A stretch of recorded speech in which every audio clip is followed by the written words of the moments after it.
L'histoire de Gog et Magog, Yadjouj et Madjouj. Connaissais-tu l'histoire de Yadjouj et Madjouj? Le Coran ne les évoque pas pour nourrir la curiosité, il les évoque comme un avertissement réel, concret, inévitable. Ils ne sont pas une métaphore, ils ne sont pas une légende, ils sont des peuples humains, descendants d'Adam comme nous, mais enfermés, contenus, retenus par un décret divin. Il y a très longtemps, avant notre époque, la terre connaissait déjà leur corruption. Ils pillaient, ils tuaient, ils détruisaient tout sur leur passage. Aucune cité n'était en sécurité face à eux. Les peuples voisins vivaient dans la peur. Ils ne pouvaient ni les combattre, ni les fuir. C'est alors qu'Allah accorda à un homme une autorité unique, un roi juste, un souverain guidé, un homme que le Coran appelle Zulkarnayn. Lors de ses voyages, Zulkarnayn atteignit une région montagneuse, isolée, difficile d'accès. Là vivaient des peuples simples, vulnérables, menacés en permanence par Yadjouj et Madjouj.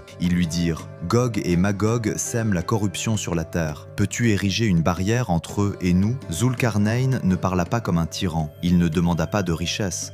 Il ne réclama pas de pouvoir. Il dit « Ce que mon Seigneur m'a donné est meilleur. Aidez-moi seulement par votre force. » Alors commença une œuvre hors du commun. Entre deux montagnes immenses, Zulkarnayn fit empiler des blocs de fer, bloc après bloc, jusqu'à combler totalement l'espace. Puis il ordonna que l'on chauffe ce fer, jusqu'à incandescence, et il versa dessus du cuivre fondu. La barrière devint lisse, compacte, infranchissable. Le Coran est précis, ce n'est pas une muraille ordinaire, c'est une structure unique, ni escaladable, ni perçable. Yadjouj et Madjouj furent enfermés, et Zulkarnayn dit alors une phrase capitale. « Ceci est une miséricorde de mon Seigneur, mais lorsque la promesse de mon Seigneur viendra, il la réduira en poussière. » Depuis ce jour, ils sont là, vivants, nombreux, extrêmement nombreux. Le prophète sallallahu alayhi wa sallam a levé le voile sur leur situation actuelle. Chaque jour, Yadjouj et Madjouj creusent la barrière.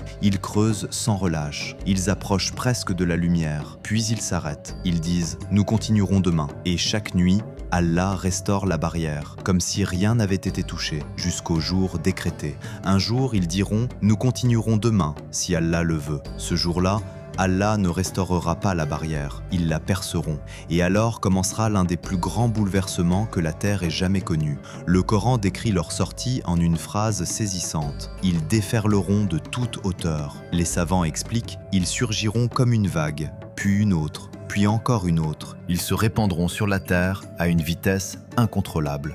Leur nombre sera tel que le prophète sallallahu alayhi wa sallam a dit que sur 1000 personnes destinées à l'enfer, 999 seront de Ya'jouj et Ma'jouj. Ils boiront les eaux, un lac entier sera asséché par leur passage, et les derniers diront « Il y avait autrefois de l'eau ici ». Face à eux, l'humanité sera impuissante. Aucune armée ne pourra les affronter, aucune technologie ne pourra les contenir. Même Isa ibn Maryam, revenu sur terre, ne combattra pas Ya'jouj et Ma'jouj. Il se retirera avec les croyants, ils se réfugieront dans les montagnes, ils prieront, ils invoqueront, car cette épreuve ne sera pas vaincue par l'homme, elle sera arrêtée par Allah seul. Alors, Isa milayya baït wa sallam invoquera son Seigneur, et Allah répondra. Il enverra des vers minuscules, invisibles à l'œil nu, des créatures infimes, mais létales par décret divin. Ces vers atteindront les coups de Ya'jouj et Ma'jouj, et en une seule nuit, ils mourront tous.